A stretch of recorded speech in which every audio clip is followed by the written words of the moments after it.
Price lord. ಯೇಸು ಕ್ರಿಸ್ತನ ಹೆಸರಿನಲ್ಲಿ ಜಯದ ವಾಕ್ಯ ಈ ಕಾರ್ಯಕ್ರಮಕ್ಕೆ ನಿಮ್ಮನ್ನು ನಾನು ಸ್ವಾಗತಿಸ್ತಾ ಇದ್ದೇನೆ. ಬನ್ನಿ, ಇವತ್ತಿನ ದಿನವು ಕರ್ತನಿಂದ ನೇಮಿಸಲ್ಪಟ್ಟಿದೆ. ಇದರಲ್ಲಿ ನಾವು ಆನಂದ ಪಡೋಣ, ಸಂತೋಷ ಪಡೋಣ. ಸಂತೋಷ ಆನಂದದೊಡನೆ ನಾವು ಕರ್ತನ ಆರಾಧಿಸುವ, ಆತನ ಮಹಿಮೆ ಪಡಿಸುವ, ಆತನ ನಾಮವನ್ನು ನಾವು ಮೇಲಕ್ಕೆತ್ತುವ.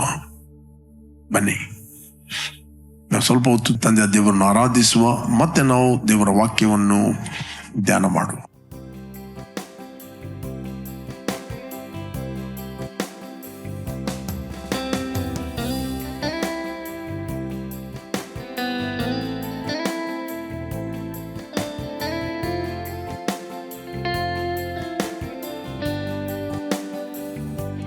ನನ್ನ ಆಸೆ, ನನ್ನ ಬಯಕೆ ನಿನ್ನ ನಾಮವ ಮೇಲೆತ್ತುದೆ.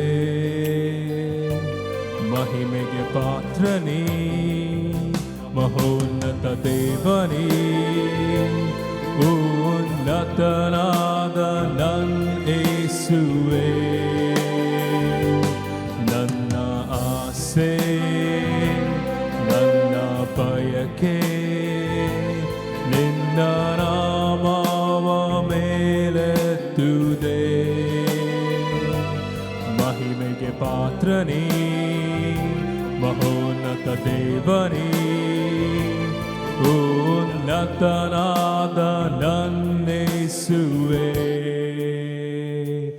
ಎಲ್ಲ ನಾಮಕ್ಕಿಂತಲೂ, ಎಲ್ಲ ಶಕ್ತಿಗಿಂತಲೂ, ಎಲ್ಲ ಜ್ಞಾನಕ್ಕಿಂತಲೂ ನೀ ಉನ್ನತ. ಎಲ್ಲ ನಾಮಕ್ಕಿಂತಲೂ, ಎಲ್ಲ ಶಕ್ತಿಗಿಂತಲೂ, ಎಲ್ಲ ಜ್ಞಾನಕ್ಕಿಂತಲೂ ನೀ ಉನ್ನತ. ಯೇಸು, ಯೇಸು, ಯೇಸು ನೀ ಉನ್ನತ. ಯೇಸು, ಯೇಸು, ಯೇಸು ನೀ ಉನ್ನತ, ನೀ ಉನ್ನತ. ರಕ್ಷಣೆ ನೀಡಿದ ನಾಮನೆನ್ನದು, ಸ್ವಸ್ಥತೆ ಕೊಟ್ಟ ನಾಮನೆನ್ನದು, ಬಿಡುಗಡೆ ಕೊಟ್ಟ ನಾಮನೆನ್ನದು ಯೇಸು. ವೈರಿಯ ಓಡಿಸಿದ ನಾಮನೆನ್ನದು, ಶಾಪವ ಮುರಿದ ನಾಮನೆನ್ನದು, ಪಾಪವ ತೊಳೆದ ನಾಮನೆನ್ನದು ಯೇಸು. ರಕ್ಷಣೆ ನೀಡಿದ ನಾಮನೆನ್ನದು, ಸ್ವಸ್ಥತೆ ಕೊಟ್ಟ ನಾಮನೆನ್ನದು, ಬಿಡುಗಡೆ ಕೊಟ್ಟ ನಾಮನೆನ್ನದು ಯೇಸು. ವೈರಿಯ ಓಡಿಸಿದ ನಾಮನೆನ್ನದು, ಶಾಪವ ಮುರಿದ ನಾಮನೆನ್ನದು, ಪಾಪವ ತೊಳೆದ ನಾಮನೆನ್ನದು ಯೇಸು. ಎಲ್ಲ ಶಾಪ ಮುರಿದಿದೆ, ಎಲ್ಲ ವ್ಯಾಧಿ ನೀಗಿದೆ, ಎಲ್ಲ ಬಾಧೆ ತೀರಿದೆ ನಿನ್ನಾಮಕ್ಕೆ. ಎಲ್ಲ ಶಾಪ ಮುರಿದಿದೆ, ಎಲ್ಲ ವ್ಯಾಧಿ ನೀಗಿದೆ, ಎಲ್ಲ ಬಾಧೆ ತೀರಿದೆ ನಿನ್ನಾಮಕ್ಕೆ. ಯೇಸು, ಯೇಸು, ಯೇಸು ನೀ ಉನ್ನತ. ಯೇಸು, ಯೇಸು, ಯೇಸು ನೀ ಉನ್ನತ, ನೀ ಉನ್ನತ. ಪ್ರಿಯರೇ, ಇವತ್ತು ನಾವು ಧ್ಯಾನಕ್ಕೆ ತೆಗೆದುಕೊಂಡಂತಹ ದೇವರ ವಾಕ್ಯದ ಭಾಗ ಅಪೊಸ್ತಲ ಪೌಲನು ಕೊಲೊಸ್ಸೆಯರಿಗೆ ಬರೆದ ಪತ್ರಿಕೆ 4ನೇ ಅಧ್ಯಾಯ 2ನೇ ವಚನ. ಕೊಲೊಸಿಯನ್ಸ್ 4 ಚಾಪ್ಟರ್ 2 ವರ್ಸ್. ಪ್ರಾರ್ಥನೆಯನ್ನು ತಪ್ಪದೆ ಮಾಡುವರಾಗಿ ಅದರಲ್ಲಿ ಎಚ್ಚರವಾಗಿದ್ದು ದೇವರಿಗೆ ಕೃತಜ್ಞತಾ ಸ್ತುತಿ ಮಾಡ್ರಿ. ಇಲ್ಲಿ ಅಪೊಸ್ತಲ ಪೌಲ್ ಹೇಳ್ತಾನೆ, ಪ್ರಾರ್ಥನೆಯನ್ನು ತಪ್ಪದೆ ಮಾಡುವರಾಗಿರಿ. Don't miss prayer. ಅಪೊಸ್ತಲ ಪೌಲ್ ಹೇಳ್ತಾನೆ, ಪ್ರಾರ್ಥನೆ ಮಾಡ್ರಿ. ಕೇವಲ ಮಾಡಿ ಅಲ್ಲ, ತಪ್ಪದೆ ಮಾಡ್ರಿ. ಅನೇಕ ಜನರು ಇವತ್ತು ಪ್ರಾರ್ಥನೆಯನ್ನು ಮಾಡೋದಿಲ್ಲ. ಅನೇಕ ಜನರಿಗೆ ಪ್ರಾರ್ಥನೆ ಮಾಡಲಿಕ್ಕೆ ಕಾನ್ಫಿಡೆನ್ಸ್ ಇಲ್ಲ. ಪ್ರಾರ್ಥನೆ ಮಾಡುವಂಥದ್ದು ಅವರಿಗೆ ಒಂದು ರಿಲಿಜನ್ ಆಗಿ ಹೋಗಿದೆ. ದೇವರು ನನ್ನ ಪ್ರಾರ್ಥನೆಯನ್ನು ಕೇಳುವುದಿಲ್ಲ. ಅವರಿಸ್ತಾರೆ ಪ್ರಾರ್ಥನೆ ಮಾಡುವಂಥದ್ದು it is a wasting time. ಪ್ರಾರ್ಥನೆ ಮಾಡುವಂಥದ್ದು ನಮ್ಮ ಸಮಯವನ್ನು ಹಾಳು ಮಾಡುತ್ತೇವೆ. ಫಸ್ಟ್ ನನಗೆ ಪ್ರಾರ್ಥನೆ ಮಾಡಲಿಕ್ಕೆ ಬೇಕು, ಬಟ್ ಪ್ರಾರ್ಥನೆ ಮಾಡಲಿಕ್ಕೆ ಆಗೋದಿಲ್ಲ. ನನ್ನ ಮನಸ್ಸು ಎಲ್ಲೆಲ್ಲೂ ಎಳೆಯುತ್ತದೆ, ಏನೇನೋ ಆಗ್ತದೆ, ಏನೇನೋ ಥಾಟ್ಗಳು ಬರ್ತವೆ, ಏನೇನು ನೆನಪು ಬರ್ತದೆ. ನಾನು ಪ್ರಾರ್ಥನೆ ಮಾಡುತ್ತಿರುವಾಗ ನನಗೆ ಆಲೋಚನೆ ಬರ್ತದೆ, ದೇವರು ನಿನ್ನ ಪ್ರಾರ್ಥನೆಯನ್ನು ಕೇಳುವುದಿಲ್ಲ. You are wasting your time. Prayer, ದೇವರ ವಾಕ್ಯ ಯಾವತ್ತೂ ಸುಳ್ಳು ಹೇಳುವುದಿಲ್ಲ. ದೇವರ ವಾಕ್ಯ ಸತ್ಯ ಹೇಳ್ತದೆ. ದೇವರು ನಿಮ್ಮ ಪ್ರಾರ್ಥನೆಯನ್ನು ಕೇಳುತ್ತಾನೆ. ಇಂಪಾರ್ಟೆಂಟ್, ನೀವು ಹೇಗೆ ಪ್ರಾರ್ಥನೆ ಮಾಡುತ್ತೀರಿ, ಎಷ್ಟು ಪ್ರಾರ್ಥನೆ ಮಾಡುತ್ತೀರಿ ಎಂಬುದಕ್ಕಿಂತ ಹೆಚ್ಚಾಗಿ ನೀವು ಹೇಗೆ ಪ್ರಾರ್ಥನೆ ಮಾಡುತ್ತೀರಿ ಅದು ಇಂಪಾರ್ಟೆಂಟ್. ಹೇಗೆ ಮಾಡುತ್ತೀರಿ, ವಾಟ್ ಈಸ್ ಯುವರ್ ಅಂಡರ್ಸ್ಟ್ಯಾಂಡಿಂಗ್. ಒಬ್ಬ ಧರ್ಮೋಪದೇಶಕನು ಬಂದು ಯೇಸು ಹತ್ರ ಕೇಳ್ತಾನೆ, ಸ್ವಾಮಿ, ನಾನು ನಿತ್ಯ ಜೀವನ ಹೊಂದಬೇಕಾದರೆ ಏನು ಮಾಡಬೇಕು? ಶಾಸ್ತ್ರದಲ್ಲಿ ಏನು ಬರೆದಿದೆ, ಹೇಗೆ ಓದಿದ್ದಿ? ಯೇಸು ಏನು ಹೇಳಲಿಲ್ಲ. ಅವನು ಕೇಳಿದ, ಬೇಕಾದ್ರೆ ನಾನು ಓದ್ತೇನೆ, ಲೂಕನು ಬರೆದ ಸುವಾರ್ತೆಯಲ್ಲಿ 10:25. ಆಗ ಒಬ್ಬ ಧರ್ಮೋಪದೇಶಕನು ಎದ್ದು ಆತನನ್ನು ಪರೀಕ್ಷಿಸುವುದಕ್ಕಾಗಿ, ಬೋಧಕನೇ, ನಾನು ನಿತ್ಯ ಜೀವಕ್ಕೆ ಬಾಧ್ಯನಾಗುವಂತೆ ಏನು ಮಾಡಬೇಕು ಎಂದು ಕೇಳಲು. 26ನೇ ವಚನ, ಯೇಸು ಹೇಳ್ತಾನೆ, ಆತನು ಅವನಿಗೆ, ಶಾಸ್ತ್ರದಲ್ಲಿ ಏನು ಬರೆದಿದೆ, ಹೇಗೆ ಓದಿದ್ದಿ ಎಂದು ಹೇಳಿದನು. Praise God. ಶಾಸ್ತ್ರದಲ್ಲಿ ಏನು ಬರೆದಿದೆ, ಹೇಗೆ ಓದಿದ್ದಿ? ಇಂಗ್ಲಿಷ್ ಹೇಳ್ತದೆ, what is written in the law and what is you understand,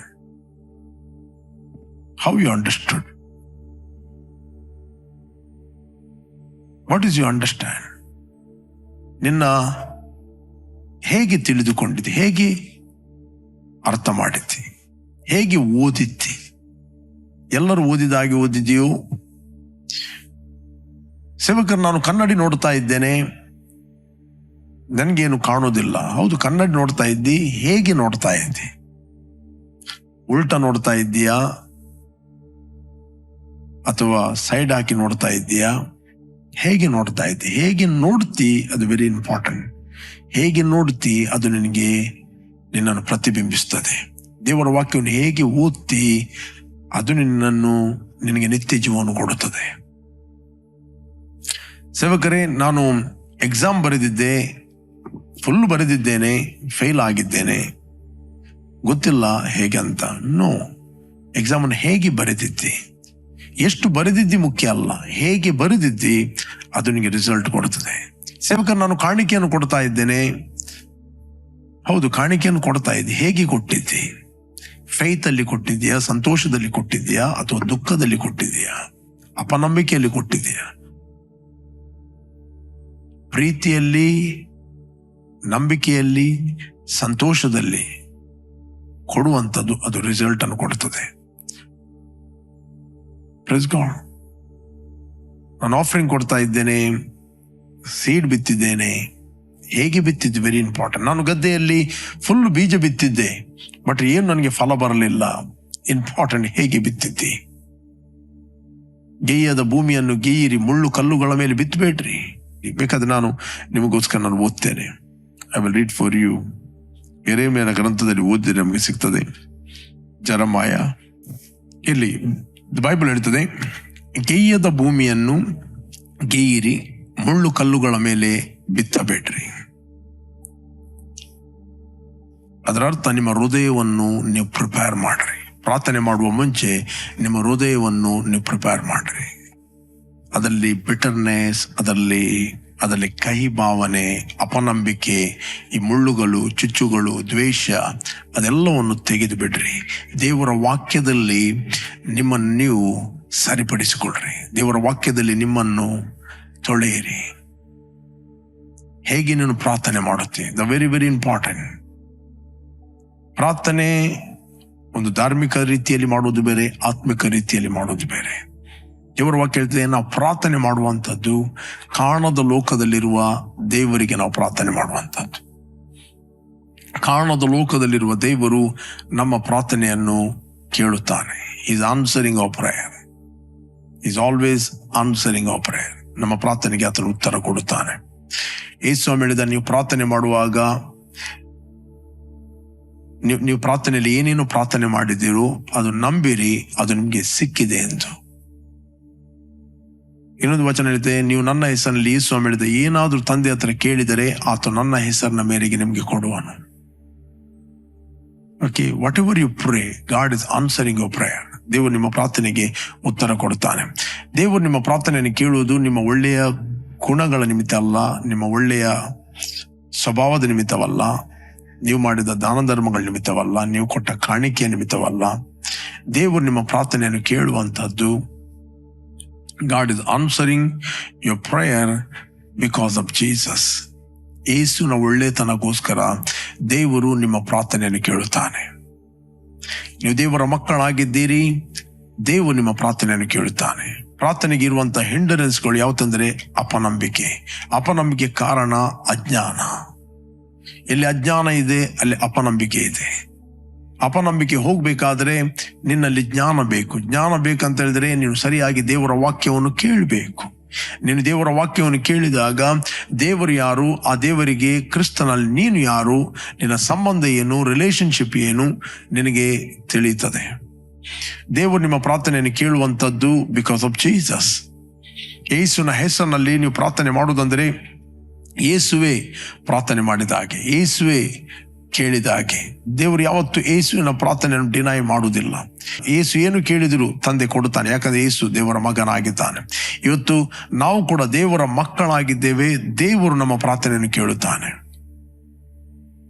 ಇಲ್ಲಿ ದೇವರ ವಾಕ್ಯ ಹೇಳ್ತದೆ, ಪ್ರಾರ್ಥನೆಯನ್ನು ತಪ್ಪದೆ ಮಾಡ್ರಿ, ಅದರಲ್ಲಿ ಎಚ್ಚರವಾಗಿದ್ದು ದೇವರಿಗೆ ಕೃತಜ್ಞತಾ ಸ್ತುತಿಯನ್ನು ಸಲ್ಲಿಸಿರಿ. ಕೊಲೋಸಿಯನ್ 4:2 ಹೇಳ್ತದೆ, ಪ್ರಾರ್ಥನೆಯನ್ನು ತಪ್ಪದೆ ಮಾಡ್ರಿ, ಅದರಲ್ಲಿ ಎಚ್ಚರವಾಗಿದ್ದು ದೇವರಿಗೆ ಕೃತಜ್ಞತೆಯನ್ನು ಸಲ್ಲಿಸಿರಿ. ನಾವು ಅನೇಕ ಸಂದರ್ಭದಲ್ಲಿ ಪ್ರಾರ್ಥನೆ ಮಾಡುತ್ತೇವೆ, ಅದನ್ನು ಮರೆಯುತ್ತೇವೆ.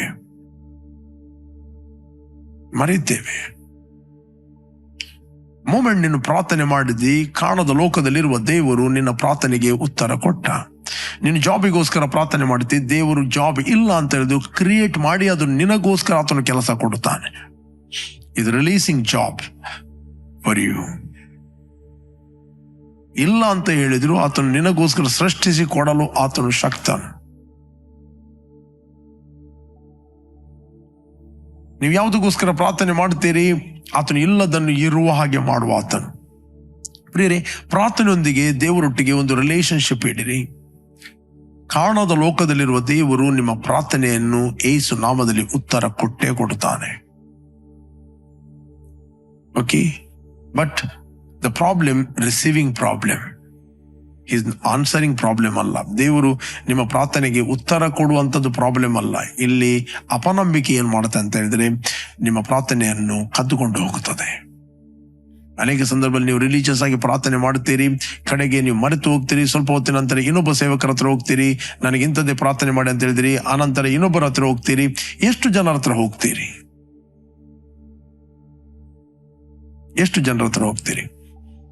ಎಷ್ಟೇ ಏನೇ ಪ್ರಾಯರ್ ಮಾಡಿದ್ರು ಎಲ್ಲಿವರೆಗೆ ನೀವು ನಂಬುವುದಿಲ್ಲ, if you are not believing, ದೇವರು ಆನ್ಸರ್ ಕೊಡ್ಲಿಕ್ಕೆ ಆಗುದಿಲ್ಲ. ದೇವರು ಆನ್ಸರ್ ಕೊಟ್ಟಿದ್ದಾನೆ, ಬಟ್ ನೀವು ಅದನ್ನು ರಿಸೀವ್ ಮಾಡ್ಲಿಕ್ಕೆ ಆಗುದಿಲ್ಲ. ನೀವು ಪ್ರಾರ್ಥನೆ ಮಾಡಿದ ನಂತರ ಫಸ್ಟ್ ಆಫ್ ಆಲ್ ಏನು ಪ್ರಾರ್ಥನೆ ಮಾಡಿದ್ದೀರಿ ಅದು ನಂಬಿರಿ, ಅದು ಸಿಕ್ಕಿದೆ ಎಂದು ಅದನ್ನು ನೆನಪಿನಲ್ಲಿಟ್ಟುಕೊಳ್ಳ್ರಿ. ಅನೇಕರು ಏನು ಪ್ರಾರ್ಥನೆ ಮಾಡಿದರೆ ಅಂತ ಸ್ವಲ್ಪ ಹೊತ್ತಿನ ನಂತರ ಅವರಿಗೆ ನೆನಪಿರುವುದಿಲ್ಲ.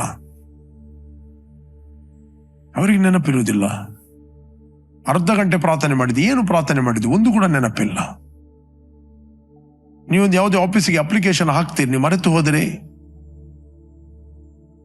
ನೋ, ನೀವು ನೆನಪಲ್ಲಿ ಇಟ್ಕೊಳ್ತೀರಿ. ನಾನು ಅಪ್ಲಿಕೇಶನ್ ಹಾಕಿದ್ದೇನೆ ಅಂತ ಹೇಳ್ತೀರಿ.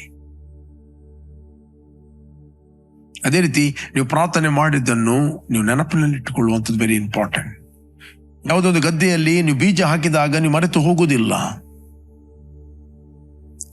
ನೀವು ಗದ್ದೆಯಲ್ಲಿ ಬೀಜ ಹಾಕಿದಾಗ ಆ ಬೀಜವನ್ನು ನೀವು ನೆನಪಿನಲ್ಲಿ ಇಟ್ಟುಕೊಳ್ತೀರಿ. ದೇವರ ರಾಜ್ಯ ಹೇಗಿದೆ? ಒಬ್ಬನು ಬೀಜವನ್ನು ಬಿತ್ತುತ್ತಾನೆ, ಕಡೆಗೆ ಮಲಗುತ್ತಾನೆ, ಅವನಿಗೆ ಗೊತ್ತಿಲ್ಲದ ರೀತಿಯಲ್ಲಿ ಬೀಜ ಹುಟ್ಟಿ ಬೆಳೆಯುವುದು. ನೀವು ಪ್ರಾರ್ಥನೆಯಲ್ಲಿ ಏನೇನು ಪ್ರಾರ್ಥನೆ ಮಾಡಿದ್ದೀರೋ ಅದು ನಂಬಿರಿ, ಅದು ಸಿಕ್ಕಿದೆ ಅಂತ. ಅಂದ್ರೆ ಕಾರಣದ ಲೋಕದಲ್ಲಿ ನೀವು ಬೀಜವನ್ನು ಹಾಕಿದೆ. ಆ ಬೀಜ ಬೇರೆ ಯಾವುದಲ್ಲ. ಹೇಗೆ ಪ್ರಾರ್ಥನೆ ಮಾಡ್ತೀರಿ? ವಾಕ್ಯ ಹಿಡಿದು ಪ್ರಾರ್ಥನೆ ಮಾಡ್ರಿ. ನೀವು ದೇವರ ಚಿತ್ತಾನುಸಾರವಾಗಿ ಏನು ಕೇಳಿದರೂ ಆತ ನಿಮಗೆ ಕೊಡುತ್ತಾನೆ. ದೇವರ ಚಿತ್ತ ಏನು? ದೇವರ ಚಿತ್ತ ದೇವರ ವಾಕ್ಯ. ಯಾವ ಏರಿಯಾದಲ್ಲಿ ವಾಕ್ಯ ಏನು ಹೇಳ್ತದೆ ಅದನ್ನು ಹಿಡಿಯಿರಿ, ಪ್ರಾರ್ಥನೆ ಮಾಡ್ರಿ. ಪ್ರಾರ್ಥನೆ ಮಾಡಿದ ನಂತರ ನಂಬಿರಿ, ಬಿಲೀವ್, ನಂಬಿರಿ ದೇವರು ನಿಮ್ಮ ಪ್ರಾರ್ಥನೆಯನ್ನು ಕೇಳಿದಾನಂತ. ಅನೇಕರು ಪ್ರಾರ್ಥನೆ ಮಾಡುತ್ತಾರೆ, ನಂಬೋದಿಲ್ಲ. ನಿಮ್ಗೆ ಏನಾದರೂ ಬೇಕು, ನೀವೊಂದು ಕೆಲಸ ಮಾಡ್ರಿ. ಮೊದಲು ವಾಕ್ಯದಲ್ಲಿ ಏನು ಹೇಳ್ತದೆ ಈ ವಿಷಯವಾಗಿ ಅದನ್ನು ಹುಡುಕಿರಿ. ನಂತರ ಆ ವಾಕ್ಯವನ್ನು ಮೆಡಿಟೇಟ್ ಮಾಡ್ರಿ, ನಿಮ್ಮ ಹೃದಯದಲ್ಲಿ ಹಾಕಿ. ಗೇಯದ ಭೂಮಿಯನ್ನು ಕೇಯಿರಿ. ಥರ್ಡ್, ಪ್ರಾರ್ಥನೆ ಮಾಡ್ರಿ. ಪ್ರಾರ್ಥನೆ ಮಾಡಿದ ನಂತರ ನಂಬಿರಿ, ದೇವರು ನನ್ನ ಪ್ರಾರ್ಥನೆಯನ್ನು ಕೇಳಿದಾನಂತ. ನೆಕ್ಸ್ಟ್ ಅದೇ ಪ್ರಾರ್ಥನೆಯನ್ನು ಪುನಃ ಮಾಡಲಿಕ್ಕೆ ಹೋಗ್ಬೇಡ್ರಿ. ಎಚ್ಚರವಾಗಿದ್ದು ದೇವರಿಗೆ ಕೃತಜ್ಞತೆಯನ್ನು ಸಲ್ಲಿಸಿರಿ. ಯು ಪ್ರೈಸ್ ಹಿಮ್, ಆತನಿಗೆ ಸ್ತೋತ್ರ ಮಾಡ್ರಿ. Thank you Lord, you answering prayer. Thank you Lord, the job you released for me. ನೀನು ಆ ಕೆಲಸವನ್ನು ನನಗೆ ಕೊಟ್ಟಿದ್ದಿ, ಅದಕ್ಕೋಸ್ಕರ ಸ್ತೋತ್ರ.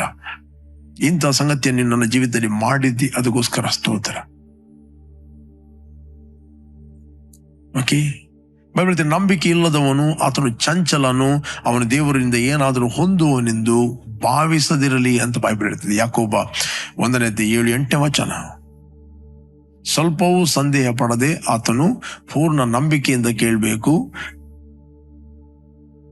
ಅಪನಂಬಿಕೆಯುಳ್ಳವನು ದೇವರಿಂದ ಏನಾದರೂ ಹೊಂದುವನೆಂದು ಭಾವಿಸ್ತಿಲ್ಲ, ಅವನಿಗೇನು ಸಿಗುವುದಿಲ್ಲ. ಅವನು 2 ಮನಸ್ಸುಳ್ಳವನು, ಅವನು ತನ್ನ ನಡತೆಯೆಲ್ಲ ಚಂಚಲನು. ಅಂದ್ರೆ ನೋ ಸ್ಟೇಬಿಲಿಟಿ, ನೋ ಸ್ಥಿರತೆ ಇಲ್ಲ. ನೀವೇನು ಪ್ರಾರ್ಥನೆ ಮಾಡಿದಿರಿ, ನೀವು ಕೃತಜ್ಞತೆಯನ್ನು ಸಲ್ಲಿಸಿರಿ. ಅದರ ಅರ್ಥ ನೀವು ಒಂದು ಬೀಜವನ್ನು ಗದ್ದೆಯಲ್ಲಿ ಹಾಕ್ತೀರಿ. ಆ ಬೀಜವನ್ನು ಹಾಕಿದ ನಂತರ, ಬೀಜ ಹಾಕುವ ಮುಂಚೆ ಏನ್ ಮಾಡ್ತೀರಿ? ಆ ಲ್ಯಾಂಡ್ ಅನ್ನು ನೀವು ಪ್ರಿಪೇರ್ ಮಾಡ್ತೀರಿ.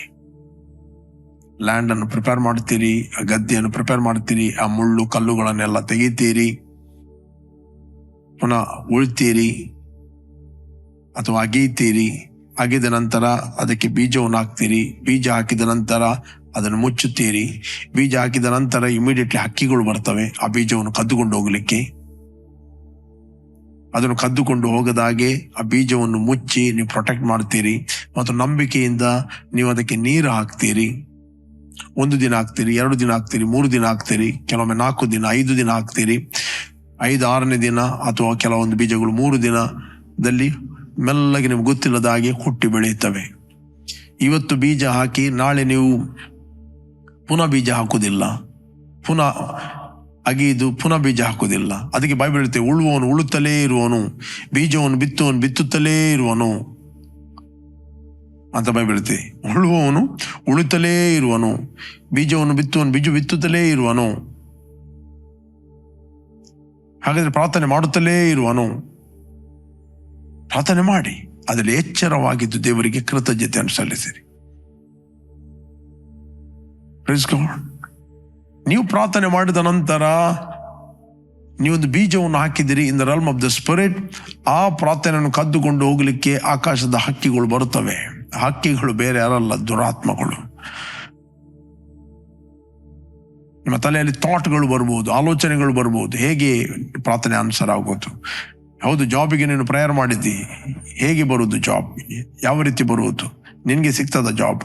ಅನೇಕ ಅಪನಂಬಿಕೆಗಳು ಬರ್ಬೋದು. ಅದರ ಮಧ್ಯದಲ್ಲಿ ನೀವು ಮಾಡಿದ ಪ್ರಾರ್ಥನೆಯನ್ನು ನಂಬಿಕೊಂಡು ನಂಬಿಕೆಯಲ್ಲಿ ದೇವರಿಗೆ ಕೃತಜ್ಞತೆಯನ್ನು ಸಲ್ಲಿಸುವಂಥದ್ದು ವೆರಿ ವೆರಿ ಇಂಪಾರ್ಟೆಂಟ್.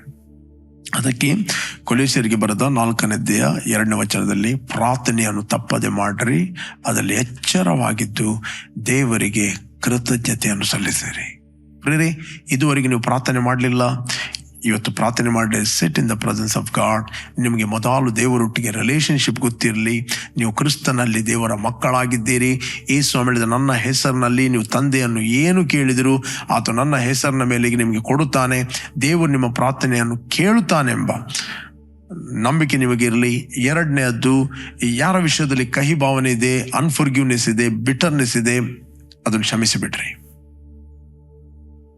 2ನೇದು ಕ್ಷಮಿಸಿಬಿಡ್ರಿ.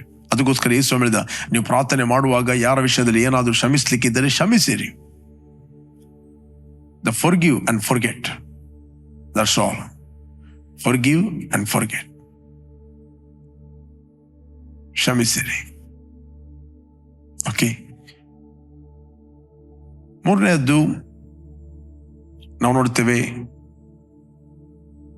ಪ್ರಾರ್ಥನೆ ಮಾಡ್ರಿ, ಪ್ರಾರ್ಥನೆ ಮಾಡಿ. You pray and believe God answered your prayer. ದೇವರು ನಿಮ್ಮ ಪ್ರಾರ್ಥನೆಯನ್ನು ಕೇಳಿದನಂತ ನಂಬಿರಿ. ನಂಬಿಕೆಯಿಂದ ಕಂಟಿನ್ಯೂ ಆಗಿ ದೇವರಿಗೆ ಕೃತಜ್ಞತೆಯನ್ನು ಸಲ್ಲಿಸಿರಿ, ಸ್ತೋತ್ರ ಮಾಡ್ರಿ. ಗಿವ್ ಹಿಮ್ ಪ್ರೈಸ್ ಕಂಟಿನ್ಯೂ ಆಗಿ. ಇಲ್ಲಿ ಪ್ರಾರ್ಥನೆ ಮಾಡಿ ಪುನಃ ನೀವು ಹೇಳ್ಬೇಡ್ರಿ, ದೇವರೇ ನನ್ನ ಪ್ರಾರ್ಥನೆಯನ್ನು ಕೇಳು, ಓ ಸಹಾಯ ಮಾಡಪ್ಪ, ಸಹಾಯ ಮಾಡಪ್ಪ ಅಂತ ಹೇಳ್ಬೇಡ್ರಿ. ಹೌದು, ಸಹಾಯ ಮಾಡಬೇಕು. ಸಹಾಯ ಮಾಡಲಿಕ್ಕೆ ಆತನು ಪವಿತ್ರಾತ್ಮನ ಕೊಟ್ಟಿದ್ದಾನೆ. Believe is help. Okay okay. ನಿಮ್ಮ ದೇಹಕ್ಕೆ ಆರೋಗ್ಯ ಬೇಕು, ಜಸ್ಟ್ ಒಂದು ಪ್ರಾರ್ಥನೆ ಮಾಡ್ರಿ. ತಂದೆ, ನಿನ್ನ ವಾಕ್ಯ ಹೇಳುತ್ತದೆ, ನಾನು ಪಾಪದ ಪಾಲಿಗೆ ಸತ್ತು ನೀತಿವಂತನಾಗಿ ಜೀವಿಸುವಂತೆ ನನ್ನ ಪಾಪಗಳನ್ನು ನೀನೇ ನಿನ್ನ ದೇಹದ ಮೇಲೆ ಹೊತ್ತುಕೊಂಡು ಹೋಗಿದ್ದಿ. ನಿನ್ನ ವಾಕ್ಯ ಹೇಳ್ತದೆ, ಐ ಬಿಲೀವ್ ಫಾದರ್, ನಿನ್ನ ಬಾಸುಂಡೆಗಳಿಂದ ನನಗೆ ಗುಣವಾಯಿತು ಅಂತ ನನ್ನ ವಾಕ್ಯ ಹೇಳ್ತದೆ. ತಂದೆ, ನಾನು ನಿನ್ನೊಟ್ಟಿಗೆ ಒಪ್ಪುತ್ತೇನೆ, ನನಗೆ ಗುಣವಾಯಿತು. I am agree with you. Thank you father. ಮತ್ತು ದೇವರಿಗೆ ಕಂಟಿನ್ಯೂ ಆಗಿ ಸ್ತೋತ್ರ ಮಾಡ್ರಿ. Thank you Jesus. ತಂದೆ, ನೀನು ನನಗೆ ಸ್ತೋತ್ರ ಮಾಡಿ ತಂದೆ, ನೀನು ನನಗೆ ಗುಣ ಮಾಡಿದ್ದಿ, ನಾನು ಆರೋಗ್ಯದಲ್ಲಿ ನಡೆಯುತ್ತೇನೆ. ಸ್ತೋತ್ರ ಮಾಡ್ರಿ. ಕಂಟಿನ್ಯೂ ಆಗಿ ದೇವರಿಗೆ ಸ್ತೋತ್ರ ಮಾಡ್ರಿ. ಎಚ್ಚರವಾಗಿದ್ದು ಆತನಿಗೆ ಕೃತಜ್ಞತೆಯನ್ನು ಸಲ್ಲಿಸಿರಿ.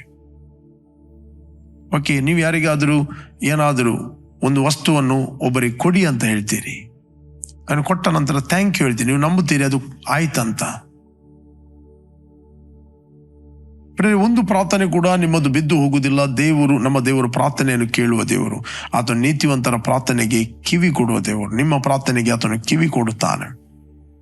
ಅದರಿಂದ ಡಿಸ್ಕರೇಜ್ ಆಗಬೇಡ್ರಿ, ಕುಗ್ಗಿ ಹೋಗ್ಬೇಡ್ರಿ. ಪ್ರಾರ್ಥನೆಯನ್ನು ತಪ್ಪದೆ ಮಾಡ್ರಿ, ಅದರಲ್ಲಿ ಎಚ್ಚರವಾಗಿತ್ತು ದೇವರಿಗೆ ಕೃತಜ್ಞತೆಯನ್ನು ಸಲ್ಲಿಸಿರಿ. ನಮ್ಮಲ್ಲಿ ಒಬ್ಬ ಸಹೋದರಿ ಬಂದಳು, ಆಕೆಯ ಮನೆಯಲ್ಲಿ ನೀರಿಲ್ಲ. ನಮ್ಮ ಆ ಒಂದು ಲ್ಯಾಂಡಲ್ಲಿ ಆಕೆ ಕೆಲವು ಜೋಳದ ಬೀಜಗಳನ್ನು ಹಾಕಿದ್ರು. ಜನವರಿಯಲ್ಲಿ ಬೀಜ ಹಾಕಿದ್ರು. ಬೀಜ ಹಾಕಿದ ನಂತರ ಅದು ನೆಲದಲ್ಲಿ ಇತ್ತು, ಜೋಳದ ಬೀಜ. ಅದು ಮೊಳಕೆ ಹೊಡೆಯಲೇ ಇಲ್ಲ. ಜನವರಿ ಆಯಿತು, ಫೆಬ್ರವರಿ ಆಯಿತು, ಮಾರ್ಚ್ ಆಯಿತು, ಏಪ್ರಿಲ್ ಆಯಿತು, ಮೇ ಆಯಿತು, ಜೂನಲ್ಲಿ ಮಳೆ ಬಂತು.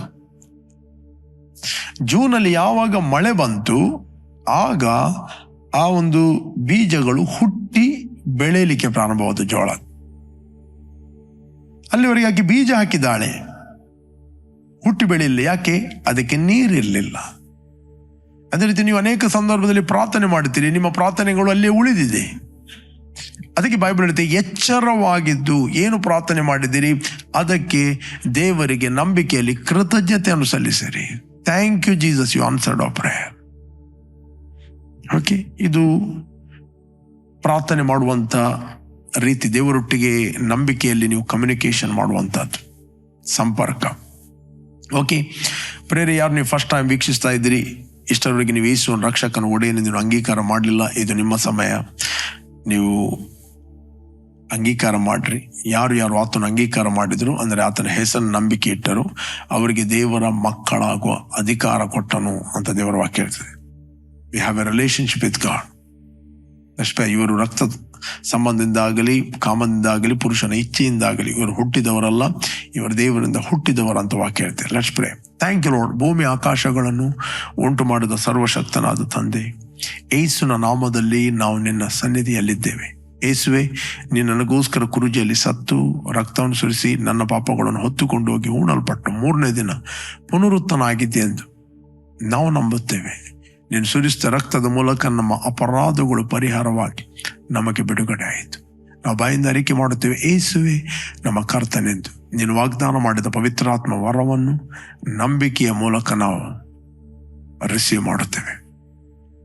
Thank you Lord. ತಂದೆ, ಏನೆಲ್ಲ ನಾವು ಪ್ರಾರ್ಥನೆ ಮಾಡಿದೆವು ಅದೆಲ್ಲವೂ ನೀನು ನಮ್ಮ ಪ್ರಾರ್ಥನೆಯನ್ನು ಕೇಳಿದೆ, ಅದಕ್ಕೋಸ್ಕರ ಸ್ತೋತ್ರ. ತಂದೆ, ಯಾರೆಲ್ಲ ಇದುವರೆಗೆ ಪ್ರಾರ್ಥನೆ ಮಾಡಲಿಲ್ಲ ಅವರೆಲ್ಲರೂ ಪ್ರಾರ್ಥನೆ ಮಾಡುವಂತೆ ಸಹಾಯ ಮಾಡು. ಎಲ್ಲ ಅಪನಂಬಿಕೆಗಳು ಅವರನ್ನು ಬಿಟ್ಟು ಹೋಗಲಿ ಎಂದು ನಾವು ಪ್ರಾರ್ಥಿಸ್ತೇವೆ. Thank you, Father, you answering our prayer. Thank you, Lord, your grace. Thank you, Lord, your favor, oh God. In Jesus' name. Amen, amen, amen. Praise God.